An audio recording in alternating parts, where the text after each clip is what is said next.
এখন আসব সুন্দরী মম জননী বঙ্গভূমি, গঙ্গার তীর স্নিগ্ধ সমীর, জীবন জুড়ালে তুমি, অবারিত মাঠ গগন ললাট, চুমি তব পদধূলি, ছায়া শুনি বীর শান্তির নীর, ছোট ছোট গ্রামগুলি। আমি আসবো সেইখানে আসবো, সেটা হলো আমার জন্মভূমি, জন্মস্থান হাওর এলাকা। সেই হাওর এলাকায় আপনার বাড়ি।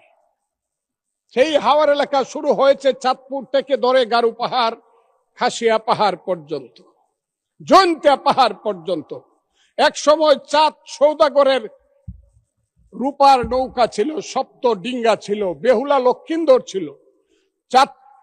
চাঁদপুর থেকে, আজকের চাঁদপুর থেকে ওইটা ছিল কালিদর সাগর, ব্রাহ্মণবাড়িয়া হয়ে, অষ্টগ্রাম, ইটনা, মিঠামন হয়ে, ওই ধরমপাশা হয়ে, বানিয়াচুং হয়ে, সমস্ত এটা ছিল কালিদর সাগর।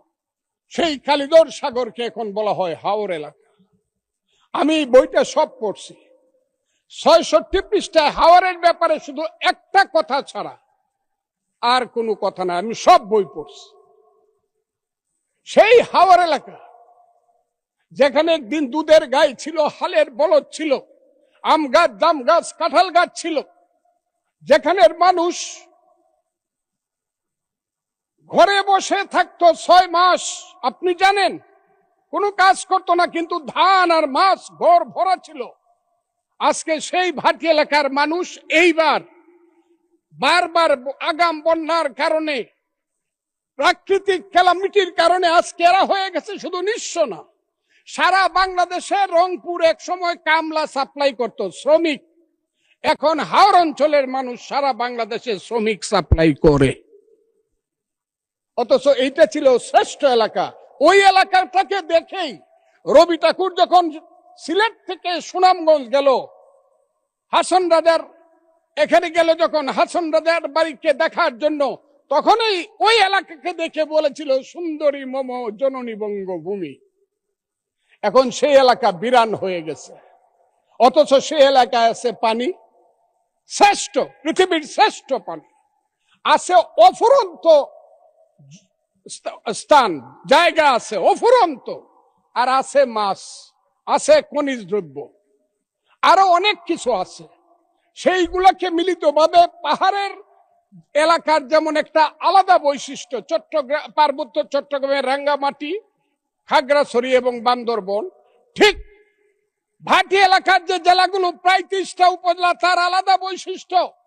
ওই দুয়ারা বাজার থেকে শুরু করে তাহিরপুর, বিশম্বরপুর হয়ে দিরাই, সাল্লা, ইটনা, মিঠামইন, অষ্টগ্রাম, খালিয়াজুরি, মদন, নিকলি থেকে ধরে নাসিরনগর, নাসিরনগর থেকে আশুগঞ্জ, আজমিরিগঞ্জ, বানিয়াচুং, লাখাই, এই এলাকাটা হইল সম্পূর্ণভাবে পানির এলাকা, হাওর এলাকা। এই এলাকাটা একটা ভিন্ন ধর্মী এলাকা। ওই এলাকার মানুষকে বাঁচাতে হলে একটা মন্ত্রণালয় আলাদা করতে হবে। এই কথাটা বলার জন্য আমি এতগুলো কথা বললাম। আমি দাবি করছি, আমার নেতা যদি থাকতেন, আমি চাইতাম যে আমার হাওর অঞ্চলে আপনি দেখেন এখানে একটা মন্ত্রণালয় করা যায় কিনা। নেতার দায়িত্বে আছেন জনাব ফখরুল ইসলাম আলমগীর, আমি এটা জানি। তাকেই আমি বললাম যে হাওর অঞ্চলকে একটা মন্ত্রণালয় করা যায় কিনা।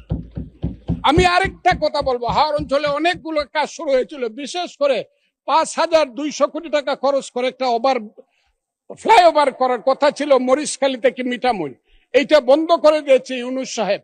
এইটা চালু করা যায় কিনা, অথবা আরো কম টাকায় হাওর একটা রাস্তা নেওয়া যায় কিনা, যাতে 12 মাস হাওরের মানুষ আমরা বাইরে আসতে পারি, ঢাকা থেকে যেতে পারে, তাহলে ওইটা হবে সবচেয়ে সুন্দর একটা এলাকা। এর চেয়ে বড় পর্যটন কেন্দ্র যে সালাউদ্দিন ভাই চায় রয়েছে, আমার সালাউদ্দিন মাননীয় সংসদ সদস্য এবং স্বরাষ্ট্রমন্ত্রী, তার কক্সবাজার যেমন পানিতে সুন্দর, আমার হাওর অঞ্চল হলো পানিতে সুন্দর। কাজেই আমি সেইখানে একটা মন্ত্রণালয় চাই, হাওর অঞ্চল মন্ত্রণালয়। এখন আসি বাংলাদেশের কথায়।